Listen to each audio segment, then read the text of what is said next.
I want to bring in right now Democratic Congressman Tom Malinowski of New Jersey. Congressman, thank you for waiting around. We didn't think we'd talk. The story is huge. For months, ever since this guy stuck his head up and said he wanted to be president, American people have said, well, okay, tell us about yourself. How much money do you make? And more importantly, how much do you pay? Are you paying a fair share? We're finding out now in this astounding report that 8 out of 10 years he didn't pay nothing. Nada. Nothing. Yeah, well, I'm just seeing this with you for the first time, but I'll start with what I think most Americans, the vast majority of Americans, believe, and that is that every president and everybody who runs for president should just release their tax returns. We shouldn't be learning about this 2 years into his presidency from a leak. That's the catch-22. If the American people found out a guy's prancing around with the airplanes and skyscrapers, and he owns everything in the world, golf courses all over the world, and he doesn't pay any taxes, they'd say, that's not fair, you can't be our leader. I think even the people in Pennsylvania, Wisconsin, and Michigan would say at the margin, he's not my guy. My people pay taxes.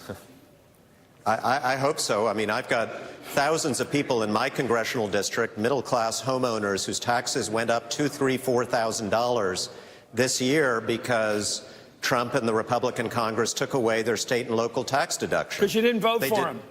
They didn't do anything to take away. No, you didn't vote for Trump, so he got even with all the blue states. You know what he was doing. Well, there you go. He's screwing the taxes of the middle class because they wouldn't vote for him in Connecticut and New Jersey and New York and a lot of people in Pennsylvania, I think.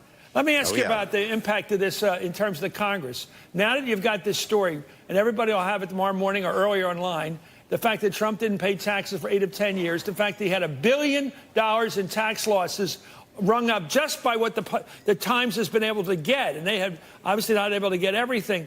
Will this change Trump's power in this country? That he looks now like a guy who's skated? You know, I've quit predicting when that's going to happen. I don't know if it'll change the minds of his staunchest defenders in the Congress, but it'll add impetus to our effort to get his tax returns through the front door. And I believe we will. The law is absolutely clear that the chairman of the Ways and Means Committee has the right to request the president's tax returns. We will get those. And, hey, you know what? If he made this money back fair and square, we'll be able to tell the American people about it. Would you vote to arrest him under the right to subpoena, inherent subpoena power of the House? Would you vote to send the Sergeant at Arms of the House to go up and arrest Mnuchin at his house, or when he's in an airplane or whatever? Do you believe he'd go that far to get this information? I think we're going to win this in the courts. I think the law is absolutely clear.